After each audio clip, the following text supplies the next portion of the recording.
Edu, acrescentar sobre o jogo nem é necessário, porque ao longo dos 90 minutos a gente veio pontuando os problemas da Ponte. O problema é emocional, o problema é físico, o problema é de arrumação do time, um time sem confiança, um time preocupado, um time desconcentrado.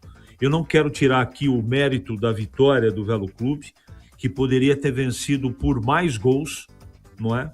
Se não fosse o Diogo Silva, a Ponte teria tomado pelo menos mais 2 gols. Enfim, isso tem se repetido.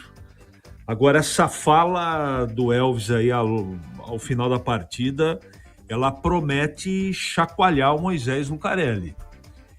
Porque até agora, parte da torcida tá acreditando, parte da torcida tá apoiando, só que tudo tem limite. E eu tô falando, inclusive, do técnico do comandante, que a gente conversou com ele em loco em dezembro e em off também. E a gente sabe exatamente do tamanho do problema. O problema é muito grande, não é? E essa situação não é deste momento. Você se lembra, Edu, que no meio da temporada passada, quando o time estava entrando para a segunda fase da Série C, a Ponte ali não podia mais contratar. A base está há 8 meses sem receber. E o profissional é 6 com transfer ban. Vamos colocar a verba do Campeonato Brasileiro e também do Campeonato Paulista como garantia de pagamento. Eu só vou fazer uma pergunta. Como é que vai pagar os caras no Campeonato Brasileiro da Série B? Explica para mim. O dinheiro vai cair do céu?